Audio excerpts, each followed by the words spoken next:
it's Ivy Slater, and you're listening to Her Success Story podcast, a show where gutsy businesswomen share their success journey.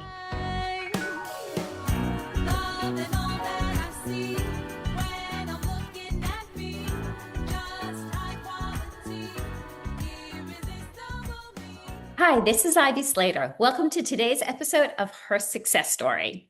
So, as much as I rarely read a full bio, I'm really not going to read a full bio today. You can always find that in the show notes. Here's why. I'm going to introduce you to not just a brilliant woman, but a dear, dear friend, somebody I've known for years and years and years.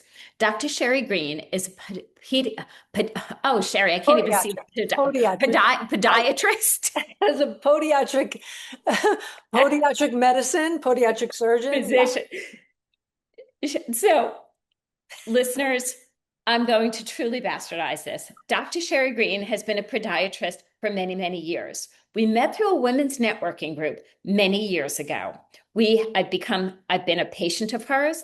I've watched her reinvent her entire career, probably in a little over 5 years, all about restorative medicine, and has specialized in helping people on so many levels.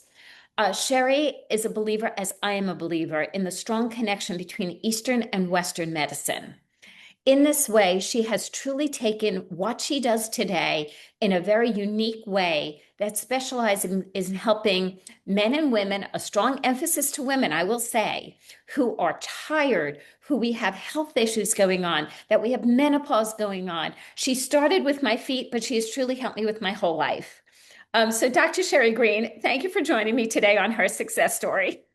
Thank you so much, Ivy, for having me here. Really, it's such a pleasure, and always love chatting with you from the moment that we met at a networking event, right? That's when we first met. We first met at a women's networking group in New York City. You don't even live in New York anymore in your total transformation. So I just want, because I truly did bastardize your introduction, I want you to share a little bit about your career journey. Sure. I'd love to. So I was trained as a traditional podiatrist and surgeon many years ago. I graduated from my residency in 1993. And when I came out of my journey through my training and being in the hospital and loving doing surgery and all of that, I came out and it was kind of like, I don't know that this is enough for me. And I stuck with that path and I started to get really interested in Eastern traditions and started to study lots of nutrition. And I studied homeopathy and herbal medicine, and became reflexologist and craniosacral therapist, and I just really kept going. And I just kept finding, because traditional medicine and surgery and drugs didn't feel like enough for my patients and healing, because why did one person get better and somebody else didn't, doing the same exact things that you're taught in your school books and your training? And I was really curious about healing and why some people heal really quickly and why some people take a longer time. And it really just led me into energy medicine and energy work and just, you name it, like very outside the box type of looking into. And as much as it was kind of, considered more woo-woo at that time, it just felt like very intriguing to me that these modalities existed, and how could I bring this into what I did? So I became more of a holistic podiatrist at the time, where surgery was my last resort. Yeah. And I was looking to help people in chronic pain and inflammation. And that's really how the journey started. And then it got further and further along, and I started working, just whole body and working with all kinds of issues where, chronic inflammatory issues, autoimmune issues, working with Alzheimer's, dementia, working with anxiety, depression, working with digestive issues, weight issues, hormonal issues. So it's sort of, once you find the root and you get to the root of these things, rather than just the symptoms and putting a tag on something like a label, you're actually able to guide people back into a wellness state. But it takes time, and none of that's a quick fix. None of that's a one pill or shot. It's takes time to unravel that onion that people have built up. We are exposed to so many more toxins than we've ever have been before. And our diets, there's food wars, like nobody agrees on anything when it comes to diet. No, So nobody agrees on what you should or you should not eat. not anymore. No, it's really You bad. know, It's bad. 1,000%. I mean, and I'm not even I have a client who's vegan. We go to a vegan restaurant and they're, tofu and this and that and the other thing. And then a few years ago, it's like, no, no, no, tofu's not good. No, tofu is good. And I'm not asking your opinion on tofu, but it's the tip I of the wouldn't. iceberg, Yeah, right? absolutely, Of absolutely. It's like a do we use religion with plastic containers in our house so yeah. our children, when they drop something, it doesn't shatter and they have cuts? Or do we stay with plastic because the ingredients in the plastic aren't good for our families either? So Yeah. I don't know, which way do we go? Because Yeah. I don't know about you, but I drop things. Yeah, believe me, I drop things too. And I've shattered those glass containers everywhere. So I know, I understand. And, so it's confusing for the average person trying to sort their way to what do I do? Where's the landmine? What can I, feel safe about? How do I heal? How do I heal what's going on? These imbalances, and you go to five different doctors. Five different doctors are going to say five different things, and so you go to the naturopath, the functional medicine doctor, the chiropractor, whoever you go to. There's a lot of confusion, a lot of noise, especially on social media. Oh, yeah. So, and I'm on social media as well, and I see it and I watch it, and I'm always curious and I'm always looking at different things what people are saying and doing. But I feel bad for the average patient who is very, very confused to how to get better. Well, I could say, the clients I work with, okay, are men and women. I will tell you right now,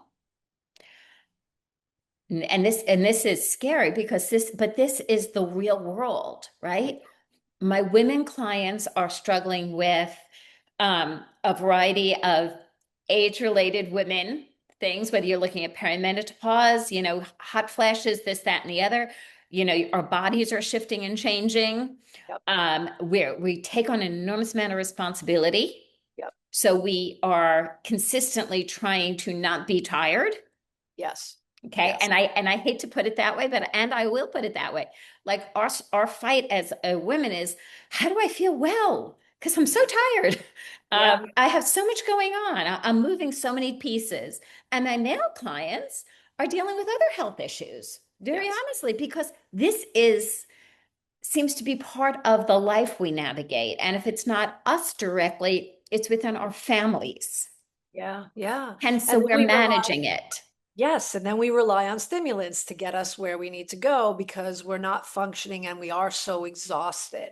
And we were just talking earlier about how women have to do so much and there's so much on their plate, especially business owners, and they're really struggling because they're the last one on the list, whether their partner's struggling, whether their children are struggling, and they're struggling as well. And so, yeah, it's a complex mess that we're all in right now. And that's why healthcare is so important and why finding a practitioner that you resonate with is so important. And, being able to ask for help too is really important. Let's go there here for a second, because I think one of the hardest things, especially for women, is to reach out and ask for help. Yeah, agreed. Agreed. What is that about? And how do we pump those brakes a little bit? And remember, if we, that expression of when you get on a plane and the first thing they say is, if there is a problem, and hopefully none of us will ever have this, put your oxygen mask on first before you help others, because you can't help others if you don't help yourself. How do we keep that as women going? Because as soon as the plane's off, nobody remembers it, let alone by the time we land and we get to our next business meeting, we get home to our kids, we can do this. Nobody's remembering to take care of ourselves. It's a daily work. It is. It is a remind. We do have to get reminders, and that, like, letting that be okay to ask for help. I think some women really do understand that they do need somebody that has their back, somebody to be on their side. Like, and I know you do that in your work as well, because you did that for me at one point in my office when you came in and sat down with me. And so behind the computer. And so I think that we don't always know what we need. We don't know what we what we don't know until somebody comes in and says, "Hey, there's a solution, and I have something that I might be able to help you with to support you." So I think they just need little reminders to be able to say, if you're not going to be okay, you like what you're managing with today, trying to get back to New York and, still working and still trying to do all the things that you do as a mom and a wife and an owner, business owner. Like, you do need to be like, somebody needs to be like, Ivy, let me help you out here. Let me tell you, like, can you do a little, you need a little more nutrition today to carry you through the best nutrition, a little more glucose for your brain, a little more mineral salts for your brain to get you through what you need to get through today so that you can get up bright and early tomorrow and go on your next trip. Right. Yeah. So yeah, it's hard. It's hard, and we don't know, we forget. And that's why we have to remind each other. And I like, the idea of reminding each other. What, I have so much I want to ask you. If we looked at women leaders right now as this being her success story, what is a couple of things we could think about to do for ourselves? Simple, easy steps to keep our energy up for all we take on.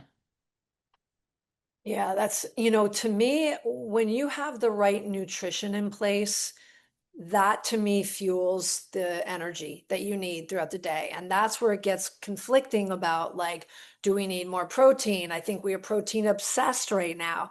And I think we're not hydrated enough. And I don't think we get enough minerals. And I don't think we get enough glucose. And I'll just stand on my soapbox for a second. When we eat so much fat and protein, we can get more dehydrated, or Yes. even though we get seeming like we have this adrenaline hit with a little more energy, doesn't last very long. And then whatever happens is the blood gets thicker, the liver gets a little more stress on it. So to me, it's like you got to hydrate, you need fruit, Yep. you need, yeah, I mean, it's do not be afraid of fruit. There's no fruit fear Oh, here. I love fruit. Yeah, it's so important for, like, your brain and your nervous system. And so I think when we eat and we forget the leafy greens, we definitely don't eat enough leafy greens. And we just need to balance these things in a way that serves our body to keep us going more. So I think we sometimes, when we're so rushed and we don't have enough time, like, what gets last is like,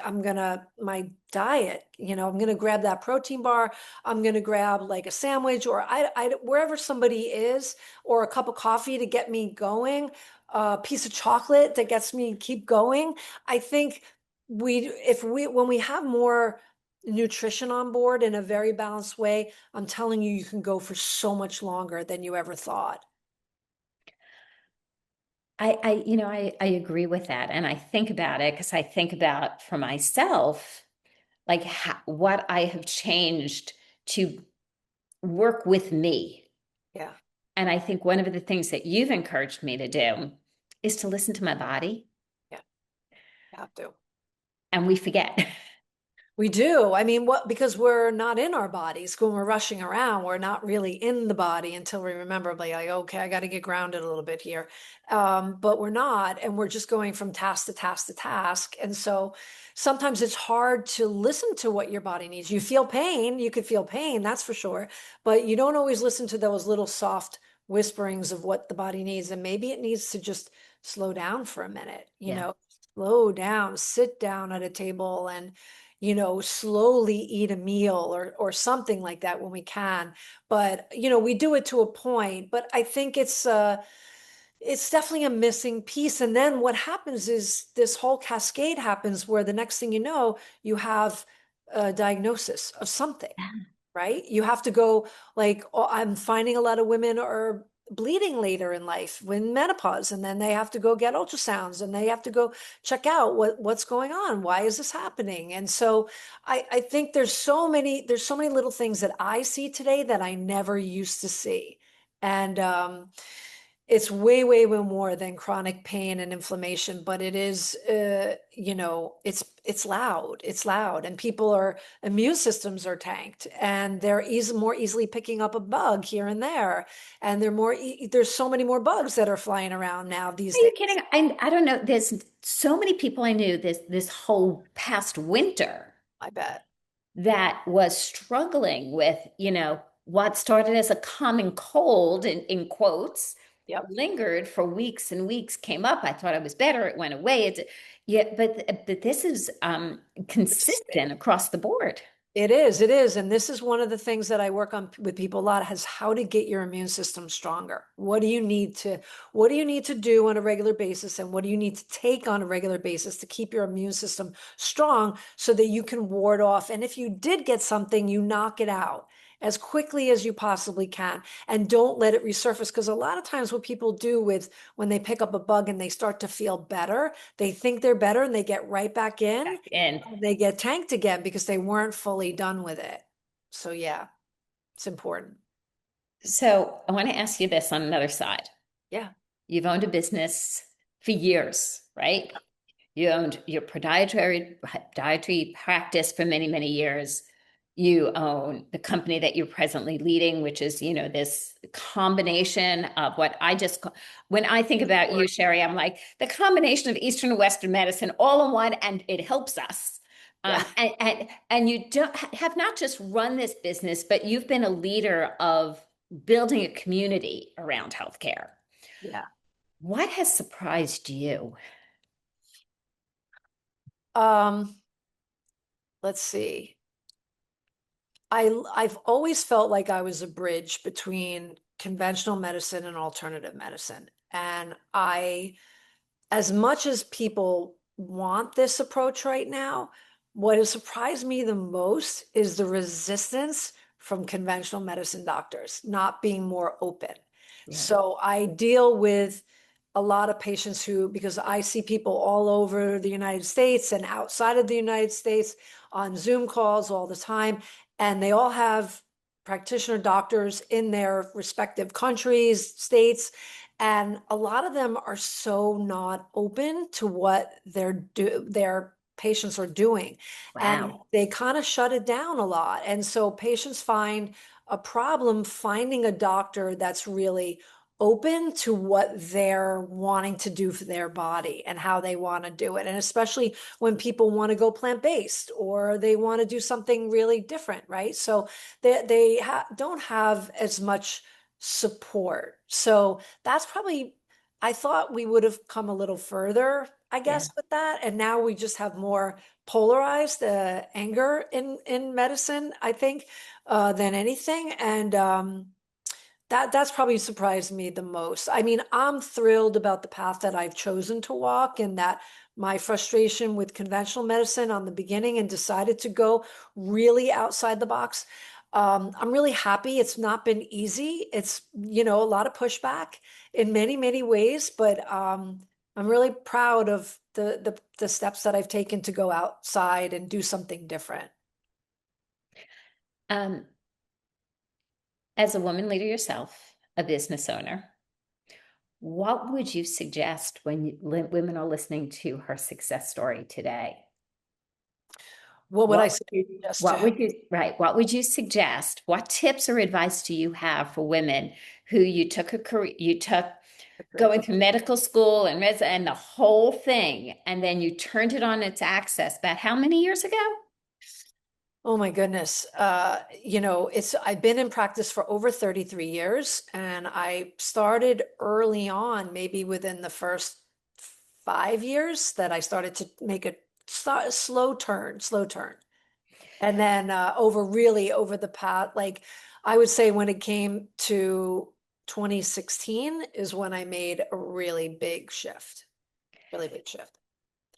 What would you, what tips or advice would you have for women leaders who want to take a stand their own way and lead in what is true to their heart of hearts, even sometimes when it's a little different? Yeah. You know, I I say to what was often when I get questions about the path that I've chosen, and I think when your heart is in something and your soul and you feel that calling, that you have to follow it, because if you don't, I feel like it can be like soul crushing on some level. And I would always say, if I didn't take these things that I've learned and share them, it's malpractice to me. Because if I don't share it, I'm not sharing something that I have seen that could work.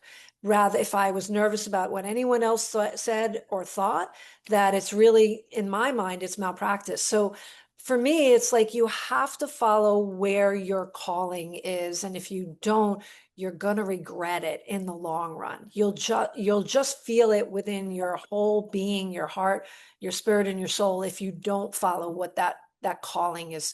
And I think all women know if they're being called to do something different. And even if it doesn't make sense, even if everybody else is like, you're crazy, you kind of have to follow it. I love that. You do. You have to follow your heart. You have to follow your heart, your brain, your inner spirit. When something is talking to you, like we were saying before, listen, Yeah. Yeah. lean and listen. Absolutely. Sherri, how can our listeners learn more about you? They could go to my website, which is Dr. Sherri Greene, SherriGreene, .com. They can follow me on Instagram at Dr. Sherri Greene. I'm on Facebook, the same handle. That's probably where I put up a lot of content, a lot of free content. Um, Definitely find me, and you can reach out and send me an email and ask me a question. Listeners, what I say at this point is take a deep breath in.